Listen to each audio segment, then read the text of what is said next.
எரேமியா 33:3. என்னை நோக்கி கூப்பிடு, அப்பொழுது நான் உனக்கு உத்தரவு கொடுத்து நீ அறியாததும் உனக்கு எட்டாததுமான பெரிய காரியங்களை செய்கிற ஆண்டவர். கண்களை மூடுவோம், செபிப்போம். பரிசுத்தமுள்ள நல்ல பிதாவே, உம்முடைய குமாரனும் எங்கள் கர்த்தருமாய் இருக்கிற இயேசுவின் நாமத்தில் வருகிறோம். தகப்பனே, இன்னைக்கு நாங்கள் வாசித்த வார்த்தைக்காய் ஸ்தோத்திரம். மறைப்பொருளை வெளிப்படுத்தி தாரும். அடி நாவின் மேல் அதிகாரத்தை எடுத்துக்கொள்ளும். இயேசுவின் நாமத்தில் பிதாவே, ஆமென். அல்லேலூயா. பெரிய காரியங்களை செய்யும் தேவன். பக்கத்தில் கைப்பிடி சொல்லுங்க, பெரிய காரியங்களை செய்யும் தேவன். நானும் எனக்கு தெரிந்த 2 பேரும் கேரளாவில் ஒரு அட்ரஸை வச்சு அந்த வீட்டுக்கு பயணிக்கிறோம். ஒரு அட்ரஸை வச்சு கட்டாயம் அவங்கள பார்க்கணும் என்கிற நிலையிலே போகிறோம். எங்களுக்கு அவர் பேர் தெரியும், வீட்டு பேர் தெரியாது. கேரளாவில் எல்லாம் வீட்டு பேர் தான் எல்லா இடத்துலையும். நமக்கு வீட்டு டோர் நம்பர், தெரு. அப்படி நாங்கள் போனோம். போய் ஒரு ஆட்டோக்கார்ட்ட கேட்டோம், இந்த நபரை உங்களுக்கு தெரியுமா, இது எந்த பகுதியில் இருக்கிறது என்று கேட்டோம். அப்போ அவர் இந்த பேரில் ரொம்ப வீட்டு பேர் இருக்கு, ஒரு ஏரியாவை காண்பித்தார். அல்லேலூயா. ஒரு ஏரியாவை காண்பித்தார். அந்த ஏரியாவை நோக்கி போனோம். அங்கே போன உடனே ஒரு வீட்டில் போய் இந்த இவங்களை சொன்ன உடனே அவங்க சொன்னாங்க, அதில் 4 வீடு இருக்குது. அதில் நாங்கள் சொல்லுது வீட்டுக்கு போய் கேட்டாங்கன்னா உங்களுக்கு கரெக்டாக பதில் தருவார்கள். வீட்டுக்கு போனோம். அவங்க கொஞ்சம் கன்ஃபியூஸ் ஆனாங்க. அவங்க ஒரு வீட்டை காண்பித்தார்கள். அந்த வீட்டுக்கு போன உடனே ஒரு அம்மா மட்டும்தான் இருக்குது. அந்த அம்மா ஒரு செய்கையில் இந்த இப்படி ஒரு வழி காட்டுச்சு, இங்கே கேளுங்கன்னு சொல்லிச்சு. அதுக்கு பக்கத்தில் அந்த அம்மா சொன்ன அந்த வீட்டுக்கு போச்சல, அந்த வீட்டு பேரை கேட்ட உடனே அங்கே இருக்கிறது ஒரு பாஸ்டர். யாரே? ஒரு பாஸ்டர். அவர் குளிக்கிறதுக்கு ரெடியாகி ஒரு ஊழியத்துக்கு போக தயாராகிருக்கிறார். அப்போ நான் போய் இதை மாதிரி இன்னென்ன ஆளை தேடி வந்திருக்கிறேன். உடனே அவர் ஒரு 2 செகண்ட் கூட ஆலோசிக்கலை. உடன் அவர் எனக்கு ஒரு நல்ல பதிலை கொடுத்தார். உட்காருங்க, நான் அந்த வீட்டை காண்பித்து தருகிறேன் என்று சொல்லி நிமிஷத்துக்குள்ள எங்களுக்கு டீ எடுத்தாச்சு, ஸ்நாக்ஸ் எடுத்தாச்சு, எல்லா காரியங்களும் எங்களுக்கு ரெடி பண்ணி அவரே குளிக்க ரெடியாகி எல்லாம் தயாராகி அந்த வீட்டில் கொண்டு கரெக்டாக கொண்டு என்ன செய்தார், எங்களை சேர்த்தார். எங்களுக்கு போச்சல ஒரு பெரிய கன்ஃபியூஸ், இது யார் நமக்கு வழிகாட்டுவா, என்ன ஆகும் ஏது ஆகும். ஆனால் அவர் முன்ன பண்ண தெரியாதவர், ஒரு ஊழியக்காரன் என்று சொன்ன ஒரு வார்த்தையை கனம் பண்ணி எங்களுக்கு அவர் செய்த பணிவிடை என்பது ஒரு பெரிய பணிவிடை. இன்னைக்கு வாசித்த தேவ வார்த்தை உங்களுக்கு எல்லாம் தெரிஞ்ச ஒரு வசனம். பரலோகத்துக்குள்ள ஃபோன் நம்பர் இதுதான். பரலோகத்துக்குள்ள ஃபோன் நம்பர் இதுதான். உங்களுக்கு எல்லாருக்கும் தொலைபேசி நம்பர் இருக்கிறது. பரலோகத்துக்கு தொலைபேசி 33 என்னை நோக்கி கூப்பிடு, அப்பொழுது நான் உனக்கு மறு உத்தரவு கொடுத்து, அல்லேலூயா, நீ அறியாததும் நீ எட்டாததுமான பெரிய காரியம் உனக்கு அறிவிப்பேன். இந்த காலையில் நீங்கள் எதிர்பார்ப்போடு தேவ சமூகத்தில் வந்திருக்கிறீங்க. உங்களை பார்த்து இன்னைக்கு காலையில் கத்த சொல்ல, உங்களுக்கு பெரிய காரியத்தை செய்வேன். விசுவாசிக்கிறீங்களா? உங்களுக்கு நான் பெரிய காரியங்களை செய்வேன். ஆனா நிபந்தனை, பெரிய காரியம் கத்த செய்ய வேண்டும் என்றால் அவரை நோக்கி கூப்பிட வேண்டும். அவரை ஒரு மனிதன் எப்பெல்லாம் நோக்கி கூப்பிடுகிறானோ அவன் அறியாதது, அவன் எட்டாதது மான பெரிய காரியங்களை செய்கிற ஆண்டவர். இன்னைக்கு வயல் எல்லாம் அறுக்கப்படுகிறது. அது நம்ம ஏரியாவில் உள்ள வயல் எல்லாம் அறுக்கப்படுகிறது. அறுக்கிறவங்களுக்கும் நமக்கு என்ன சம்பந்தம்?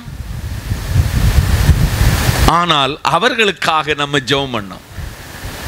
2 காரியங்களை கர்த்தர் சமூகத்தில் முன் வச்சோம். ஒன்று, ஆண்டவரே இதுக்கு வியாதி வரக்கூடாது, இந்த வயல்ல விதைக்கப்பட்டிருக்கிற நெல்லுக்கு என்ன வரக்கூடாது? தண்ணி பற்றாக்குறை வராது. அடிக்கடி உபவாச கூட்டத்தில் நம்ம ஜெபம் பண்ணியிருக்கிறோம், உண்மைதானே? கர்த்தர் இன்னைக்கு மக்களுக்கு என்ன செய்திருக்கிறாரு? பெரிய காரியங்களை செய்திருக்கிறார். அதனால் இன்னைக்கு தேவன் பெரிய காரியங்களை செய்கிற ஆண்டவர்.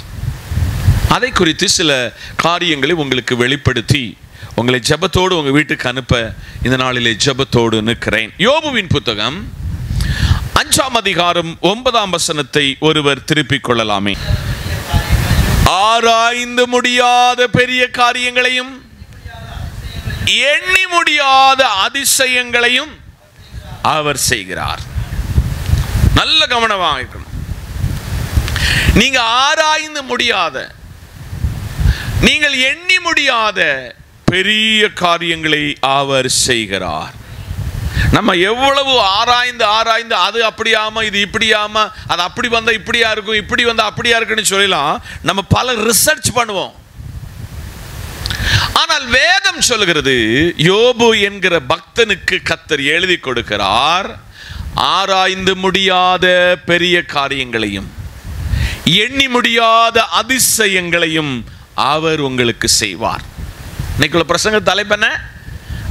அவர் பெரிய காரியங்களை தேவன் நமக்கு செய்வார். ஆமென். இந்த நாளிலே இந்த வசனத்தை அப்படியே உள்வாங்குங்க. இன்னைக்கு காலையிலே கர்த்தர் நம்மோடு கூட பேசிக் கொண்டிருக்கிறார். ஆராய்ந்து முடியாத என்ன காரியம்? கண்டிப்பா செய்வார். ஆராய்ந்து முடியாத பெரிய காரியம். கொரோனா காலங்களிலே சபையெல்லாம் அடைச்சாச்சு. விசுவாசிகள் கூட சர்ச்சுக்கு வர்றதுக்கு என்ன கிடையாது, அனுமதியில பூட்டு போடப்பட்டது. நாங்க எதிர்பார்க்கவே இல்லை. ஒரு தாயார அந்த கொரோனா நேரங்கள் முழுவதும் எங்க வீட்டில் உட்கார வச்சாரு. சும்மா உட்கார வைக்கல, அந்த 3 மாதத்துல எங்களுடைய அனைத்து தேவைகளுக்காக ஒரு காக்கையை கொண்டு வச்சது போல கர்த்தர் வைச்சாரு. ஆராய்ந்து முடியாத பெரிய காரியங்களை செய்கிற ஆண்டவர். இந்த நல்ல காலையிலே எண்ணி முடியாத அதிசயங்களை அவர் செய்கிற ஆண்டவர். இது எனக்கு மாத்திரமல்ல, இங்க இருக்கிற உங்களுக்கு எல்லாருக்கும் அவர் செய்திருக்கிறார். ஆமென், செய்திருக்கிறார். எத்தனையோ காரியம் இது நடக்கவே நடக்காது என்று சொல்லி எழுதி வைத்தது, இனி அவ்வளவுதான் என்று நாம் விதி எழுதி வைத்திருந்தது, அந்த இடத்துல கர்த்தர் அற்புதமாக நமக்கு 2 காரியம் செய்திருக்கிறார். ஆராய்ந்து முடியாத என்ன காரியம்?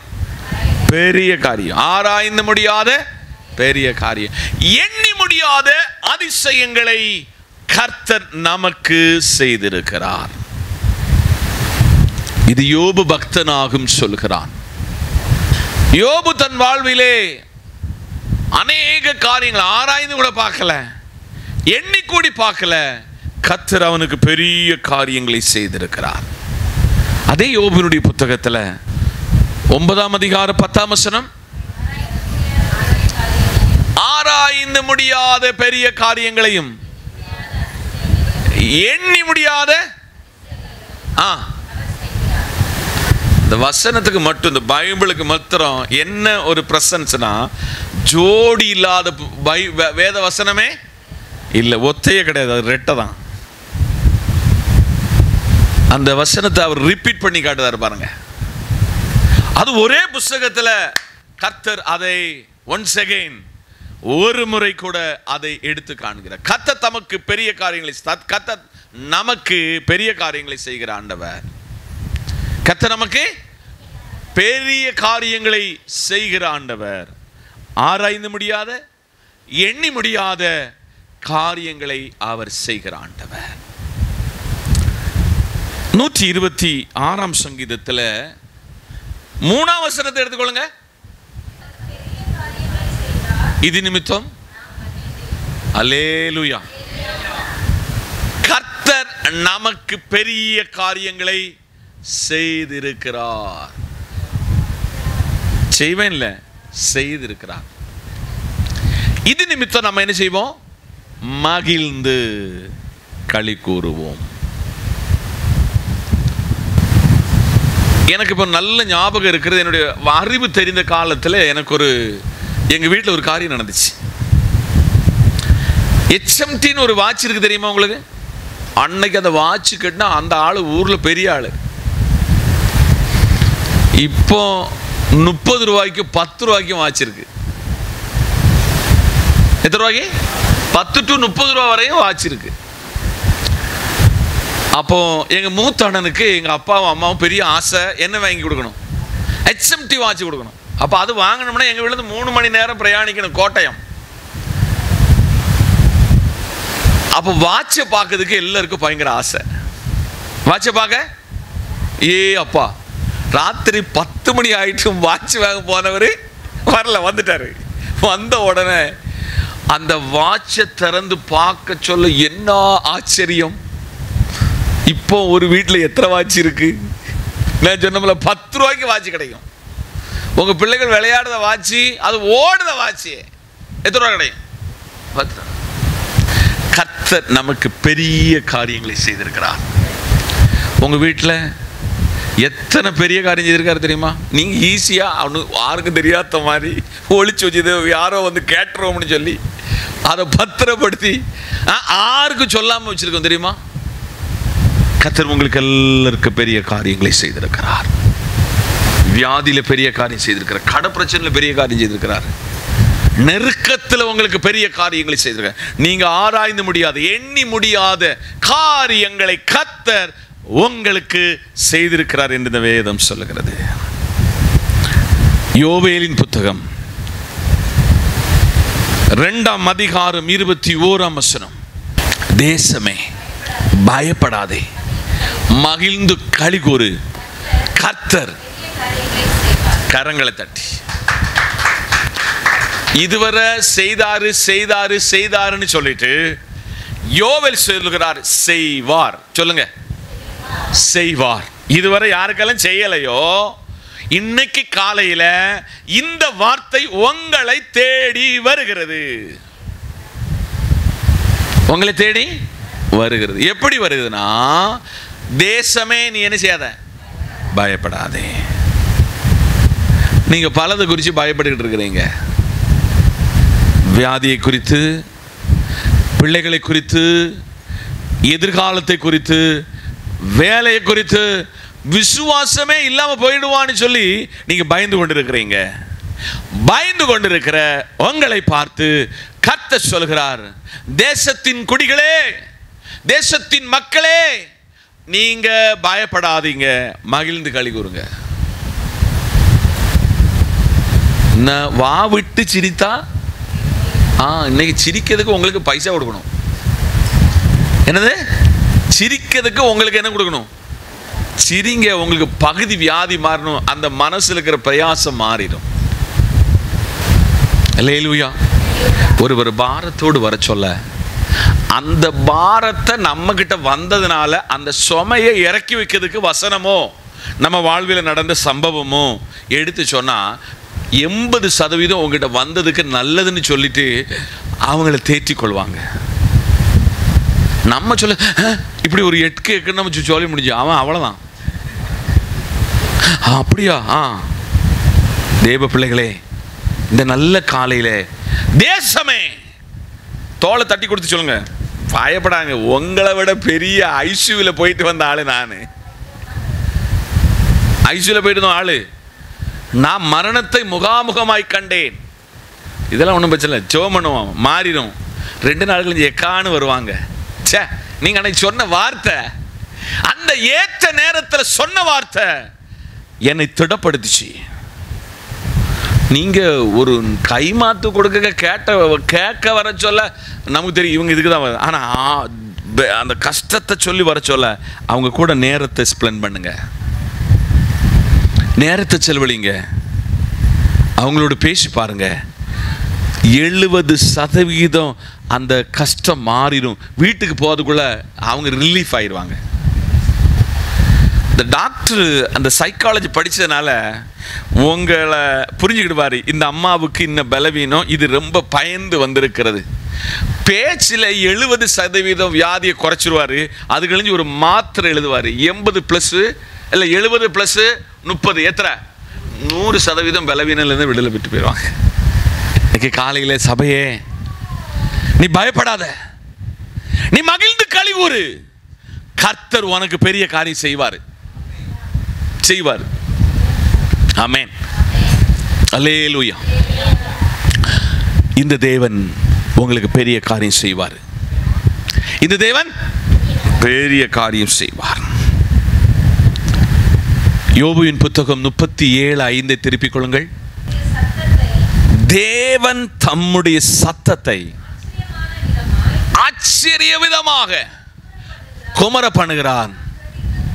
நல்ல புரிஞ்சு, நாம் கிரகிக்க கூடாத அவர் செய்கிறார். உங்களுக்கு இது விளையாட்டு காரியம் மாதிரி தெரியும். இது என்னடா இந்த மனுஷங்கிட்ட போனாலே அது பெருசு இது பெருசுங்காரு. ருசித்து சொல்றேன், கர்த்தர் நல்லவர் என்பதை ருசித்து சொல்கிறேன். தேவன் தம்முடைய சத்தத்தை ஆச்சரிய விதமாய் குமர பண்ணுகிறார். நம்ம வீட்டில் ஒரு குமரல் சத்தம் கேட்கும். கணவன் வர சொல்ல, மனைவி வர சொல்ல, பெற்றோர் வர சொல்ல, பிள்ளைகள் வர சொல்ல ஒரு குமரல் சத்தம் கேட்கும். இந்த நல்ல காலையிலே ஆண்டவரிடத்தில் கேளுங்க, ஆண்டவரை நான் கிரகிக்க கூடாது, என்ன பெரிய காரியம் செய்வீர்? நம்பி போங்க, இன்னைக்கு விசுவாசித்து போங்க, விசுவாசத்தை ஏற்றெடுத்து பிடிச்சுக்கிட்டு போங்க, உங்களுக்கு அவர் செய்வார். அதன்படினால நம்முடைய கர்த்தர் ஒன்று சொல்லுகிறாரு, நான் உனக்கு என்ன செய்வேன்? பெரிய காரியங்களை செய்வேன், பெரிய காரியங்களை உனக்கு செய்வேன். அதனால் கர்த்தர்கிட்ட ஜெபம் பண்ண சொல்லலாம், சின்ன சின்னதை கேட்காதீங்க. நான் போன வாரம் ஜெபம் பண்ணி வீட்டில் பேசிக்கிட்டு இருந்தேன். தர போடாமல் வீட்டுக்குள்ளே வரணும்னு நானும் பாஸ்டம்மாவும் பிள்ளைகளும் பேசணும். என்னது, அன்னைக்கு தர போடாமல் வந்துருந்தோம்னு வச்சுக்கோங்களா, இன்னைக்கு வர்றது போட்டிருக்காது.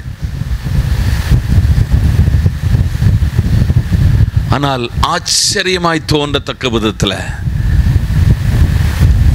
கிரகிக்க கூடாத அளவில் அதை நல்ல தரமானதை வாங்க கர்த்தர் உதவி செய்தார். இன்னைக்கு காலையில் இந்த சத்தத்தை கவனிக்கிற தேவ பிள்ளையே, நீ ஏதை கேட்ட காரியத்தை கேளுங்க. என்னது கேளுங்க? இந்த பெரிய காரியங்களை எங்க கண்டுபிடிச்சோம்னா, நான் இந்த வேதத்துக்குள்ள கண்டுபிடிச்சேன். அல்லேலூயா. எங்க கண்டுபிடிச்சேன்? வேதத்துக்குள்ள கண்டுபிடிச்சேன். தேவன் தம்முடைய சத்தத்தை ஆச்சரிய விதமாய் குமர பண்ணி, நான் கிரகிக்க கூடாத பெரிய காரியங்களை அவர் எனக்கு என்ன செய்வார்? செய்கிறார். யோபு என்ன சூழ்நிலையில் சொன்னார் தெரியுமா? அதான் முக்கியம். இதை சொல்ல சொல்ல பிள்ளைகள் கிடையாது, சொத்து கிடையாது, சரீரத்தில் பலவீனம். அந்த வசனத்தை அப்படியே 100% விசுவாசித்து ஏற்றெடுத்தான். 100% அங்கீகாரத்தோடு கர்த்தர் சமூகத்தில் ஏற்றுக்கொண்டான். கர்த்தர் அவனுக்கு செய்ய காரியங்களை ஆண்டவர் செய்து வருகிறார் என்பதை அவன் உணர்ந்து கொண்டான். இந்த நல்ல நாள் எல்லாம் இழந்தவனை எல்லாத்தையும் பெரிய அளவு செய்தார். ஆமென் சொல்லுங்க. பெரிய அளவு கர்த்தர் அவனுக்கு செய்தார். 2 ராஜாக்கள் 2ஆம் அதிகாரம் 9, 10, 11. அவர்கள் அக்கறைப்பட்ட பின்பு, நல்ல கவனிங்க, எலியா எலிசாவை நோக்கி, உன்னை விட்டு நான் எடுத்துக்கொள்ளும் முன்னே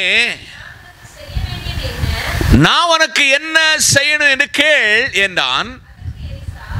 அதற்கு எலிசா, உம்மிடத்தில் உள்ள ஆவியின் வரம் ரெட்டிப்பாய் கிடைக்கும்படி வேண்டுகிறேன் என்றான். அல்லேலூயா, அல்லேலூயா. எலியாவினுடைய ஊழியம் நிறைவாக போகிறது. எலியாவுக்கு பின்பு கர்த்தர் ஒருவரை சுட்டி காண்பிக்கிறார். அவன் எலிசா. அவன் இப்போ பரத்துக்கு நேர எடுத்துக்கொள்ளப்பட போகிறான். எடுத்துக்கொள்ளப்படுவதற்கு முன்பதாக, அவன் போவதற்கு முன்னதாக தன்னுடைய ஊழியக்காரனை பார்த்து கேட்கிறாரு, எலிசாவே, நான் உன்னை விட்டு எடுத்துக்கொள்ளப்பட போகிறேன், நான் உனக்கு என்ன செய்ய வேண்டும் என்று நீ கேள். அல்லேலூயா. நீங்கனா நானா என்ன சொல்லிருப்போம்? அவன் சொல்லுகிறான், உம்மிடத்தில் உள்ள ஆவி வரம் ரெட்டிப்பா வேணும்.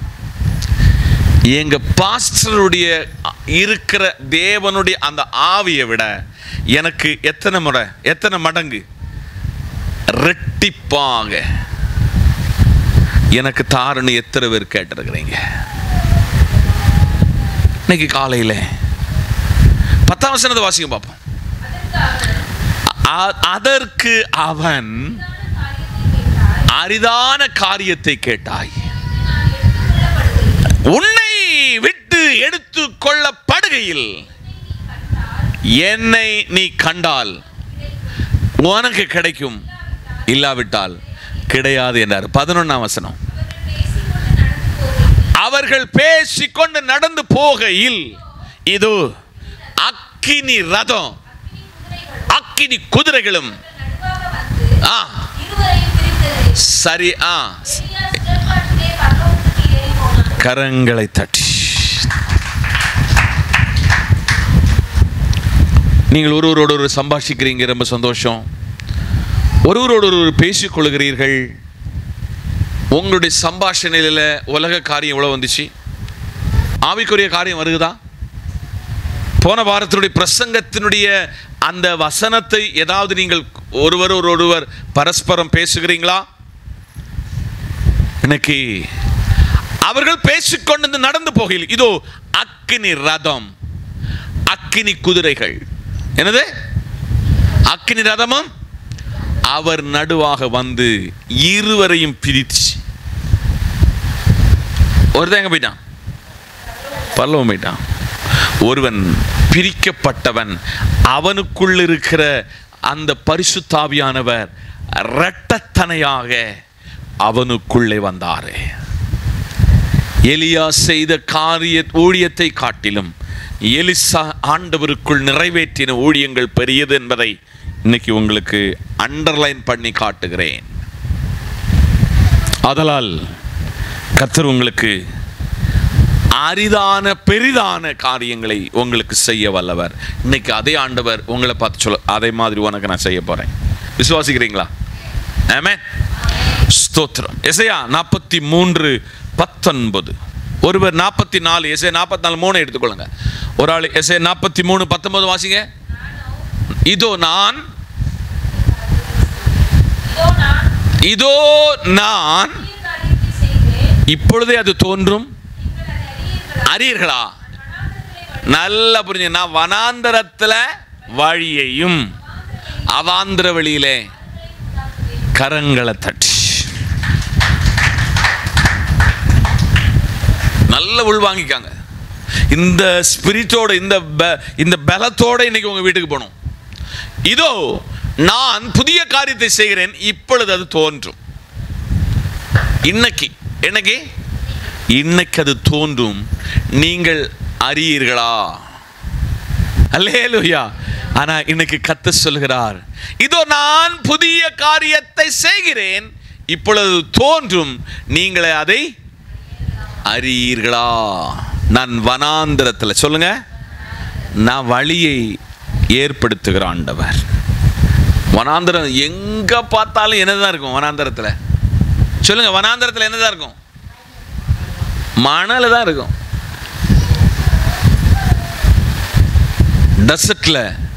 டெசர்ட்ல அதுதான் இருக்கும்.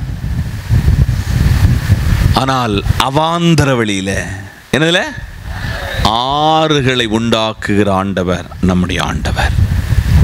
நீங்க எத்தனை பேர் விசுவாசிக்கிறீங்க? எனக்கு நீங்க நடக்க போகுது. நீங்க எந்த மனநிலையில் இந்த இடத்துல இருந்து உட்கார்ந்து எனக்கு தெரியாது, எந்த ஹார்ட் பீட்ல உட்கார்ந்து எனக்கு தெரியாது. கர்த்தர் சொல்கிறாரு, இதோ நான் புதிய காரியத்தை செய்வேன், இப்பொழுது அது தோன்றும், அதை நீங்கள் அறியீர்களா? நான் வனாந்தரத்தில் என்ன உண்டாக்குவேன்? வழி ஆயத்தப்படுத்துவேன். அவாந்தர வழியில ஆறு ஓடும். ஆமென் என்பதை கர்த்தர் சொல்கிறார். 44 எசேயா 44:3 தாகமுள்ளவன் மேல் தண்ணீரையும் ஆறுகளை ஊற்றுவேன், என் ஆவியையும். கரங்களை தட்டி உங்களுக்குள்ள பரிசுத்த ஆவி யாருக்கிட்ட போகணும்? உங்க பிள்ளைகள் கூட போகணும்.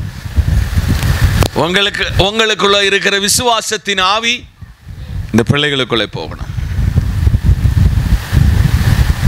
உங்க பிள்ளைகளை அடிக்கடி பார்த்து அந்த தலையை கை வச்சு ஆசீர்வதிக்கிறீங்களா? ஆசீர்வதிக்கிறீங்களா? இன்னைக்கு காலையில் கர்த்தர் சொல்லுகிறாரு, தாகமுள்ளவன் மேல். யார் மேல? தாகமுள்ளவன் மேல் தண்ணீரையும். அல்லேலூயா. ஒரு நீண்ட பட்டியல் பிள்ளைகளை குறித்த கரிசனையோடு ஜெபிக்கிறோம். நீங்க உங்க பிள்ளைகளுக்கு அப்படி ஜெபம் பண்ணி பாருங்க. நீங்க என்னதெல்லாம் சொல்லி சொல்லி வளர்க்குறீங்களோ அது வரும். தலையை கையை பிடிச்சு வச்சு சொல்லுங்க, நான் இவனை ஆசீர்வாதமாக கண்டிருக்கிறேன். ஹலோ, இது என்னை கற்றுக் கொடுத்த வசனம் ஐயா, இது என்னை பயிற்றுவித்த வசனம். தாகம் யாருக்கு இருக்கோ அவன் மேல என்ன விழும்? தண்ணீர் வரும். ஆமென். வறண்ட நிலத்தில் என்ன செய்வாரு? ஆற ஊற்றுவாரு. உன் சந்ததி மேல என் ஆவிய. அல்லேலூயா. இன்னைக்கு காலையிலே பரிசுத்த ஆவியானவர் சொல்லுகிறாரு, உன் சந்ததி மேல் என் ஆசீர்வாதத்தை. உன் சந்ததி நீ கட்டாத இடத்துல, நீ தோண்டாத இடத்துல, நீ விசுவாசிக்காத இடத்துல உங்க பிள்ளைகளை கற்றுக்கொண்டு நிறுத்துவாரு. ஆமென், ஆமென், அல்லேலூயா. எங்க அண்ணன் ஒரு சாட்சியோட சொல்லி ஒரு பிரசங்கத்தை முடிச்சாரு. எங்க அம்மா சாப்பாடு வைக்க சொல்ல 9 பிள்ளைகளுக்கும் ஃப்ரண்ட் கதவையும் பேக் கதவையும் ஜன்னலையும் அடைச்சி தான் சாப்பாடு கொடுத்துச்சான். ஒரு நாள் வீட்டில் வெங்காயம் சாப்பிட்டோமோ அல்லது பச்சை மிளகு வச்சு தான் சாப்பிடணும், வெளியில் ஒருத்தருக்கு என்ன செய்ய வேண்டாம், தெரிய வேண்டாம். அந்த சந்ததிகளை கர்த்தர் ஆசீர்வதித்தார். இன்னைக்கு காலையில் உங்க வீட்டு சத்தம் வெளியில் தெரியக்கூடாது. உங்க வீட்டு சத்தம் வெளியில் தெரியக்கூடாது. வீட்டில் பிரச்சனை வரும், போராட்டம் வரும். நீங்க 2 பேர்கிட்ட சொன்னா 20,000 பேருக்கு போகும் அந்த மெசேஜ். நீங்க சொல்லுகிற பிரச்சனை 2 பேருக்கிட்ட சொன்னா அது 20,000 பேர்கிட்ட போகும். எழுதி வச்சுக்காங்க. இன்னைக்கு ஆண்டவரை பார்த்து சொல்லுங்க, என் சந்ததியை ஆசீர்வதிக்கிறத என் கண்ணு காணும். 10 நாள் அந்த பிள்ளைய தலை வச்சு ஜெபம் பண்ணுங்க. 11வது நாள் புதிய வாசலை கத்த திறப்பாரு. இன்னைக்கு காலையில் கர்த்தர் உங்களை பார்த்து சொல்ற, பெரிய காரியம் செய்வேன். என்ன செய்வேன்? பெரிய காரியம் செய்வேன். நீங்க ஒரு நாள் சொல்லுவீங்க, பாஸ்டர் இது என் பிள்ளைக்கு செய்யாம போயிட்டேன், இன்னைக்கு நான் செய்கிறேன். அந்த அறுவடையை நான் என்ன செய்தேன்? அறுக்கிறேன். இன்னைக்கு காலையில் பரிசுத்த ஆவியானவர் உங்கள்கிட்ட பேசியிருக்கிறார். பெரிய காரியங்களை செய்கிற தேவன், புதிய காரியம் செய்கிற ஆண்டவர் இன்னைக்கு உங்க மத்தியில் நின்று சொல்கிறாரு, நிச்சயம் உனக்கு நான் அதை செய்வேன். இந்த வார்த்தையினால் பரிசுத்த ஆவியானவர் உங்களை ஆசீர்வதிப்பார் என்று மனமாற வாழ்த்தி நான் உங்களுக்காக ஜெபிக்கிறேன். நல்ல ஆண்டவரே, நல்ல வார்த்தை கொடுத்தீங்க. வார்த்தையின்படி வளர, வார்த்தையின்படி நிலைத்திருக்க கர்த்தர் கிருபை செய்யும். இப்பொழுது பிரிகிறோம். நேசக்கரங்களோடு இருக்கட்டும். துதியும் கனமும் மகிமையும் உமக்கு ஒருவருக்கே, இயேசுவின் நாமத்தில் பிதாவே, ஆமென். நம்முடைய கர்த்தரும் மீட்பெருமாய் இருக்கிற இயேசுவின் கிருபை, பிதாவின் அன்பு, பரிசுத்தாவின் ஐக்கியமும் நாம் அனைவரோடும் ஏறெடுத்த எல்லா விண்ணப்பங்களோடு தேவ கிருபை என்று நிலைத்திருப்பதாக. ஆமென். ஆத்துமாவே கர்த்தரை ஸ்தோத்திரியின் முழுமை பரிசுத்த நாமத்தை ஸ்தோத்திரி. ஆத்துமாவே கர்த்தரை ஸ்தோத்திரி. கர்த்தர் செய்த சகலம் மறவாதே. ஆமென்.